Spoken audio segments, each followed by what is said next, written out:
আসসালামু আলাইকুম। আজকের টাইটেল থেকেই বুঝতে পারছেন আমি কি বিষয়ে আলোচনা করছি।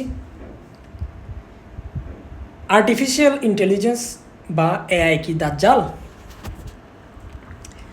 আমার উত্তর হচ্ছে না, এটি কোনো দাজ্জালীয় শক্তিও না, বরং এটির মাধ্যমে আমরা দাজ্জালের ফিতনাটা কেমন হতে পারে সে সম্পর্কে স্পষ্ট ধারণা পাই। আমি একটু উদাহরণ দিয়ে বুঝাই।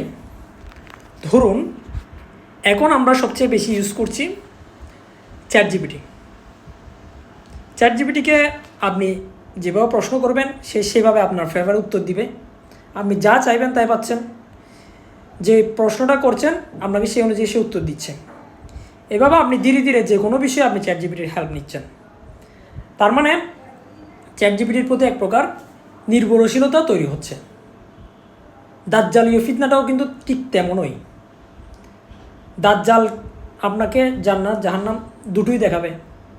আমাদের মনে অনেক সময় প্রশ্ন আসে যে আমরা মুসলিম, আমাদের বিশ্বাস আছে, আমাদের ঈমান আছে, তাহলে আমরা কিভাবে দাজ্জালীয় ফিতনার মধ্যে ডুবে যাব? উত্তর হচ্ছে, আপনি জানেন যে আর্টিফিশিয়াল ইন্টেলিজেন্স মানুষ না, কিন্তু তারপরও আপনার মধ্যে তার উপর একটা নির্ভরশীলতা তৈরি হচ্ছে। আপনি বিভিন্ন ক্ষেত্রে তার হেল্প নিচ্ছেন। ঠিক তেমনইভাবে দাজ্জাল যখন নাকি আপনার তার এক হাতে যখন নাকি জান্নাত, তার এক হাতে যখন নাকি জাহান্নাম আপনাকে দেখাবে, তখন আপনি ধীরে ধীরে তার প্রতি একটা নির্ভরশীল হয়ে পড়বেন।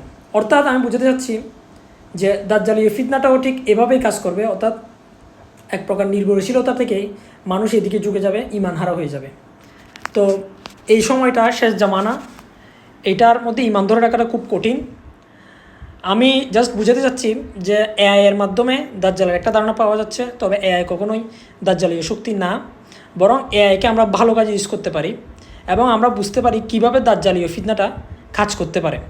অর্থাৎ আমি মুসলমান, তারপরও আমি কেন দাজ্জালের দিকে যাব, এই ধরনের একটা প্রশ্ন আমাদের আসতে পারে।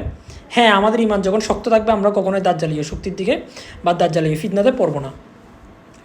কিন্তু যাদের ইমান দুর্বল তারা দেখবেন যে ধীরে ধীরে দাজ্জালের উপর নির্ভরশীল হয়ে পড়বে। এভাবেই দাজ্জালীয় ফিতনাটা গ্রাস করবে তাদেরকে। তাই আমাদের এই সময়ে ইমানটাকে কঠিনভাবে ধরে রাখতে হবে, নিয়মিত নামাজ দোয়া পড়তে হবে, আল্লাহর কাছে পানাহ চাইতে হবে যেন ইমানে কামেল নসিব হয়।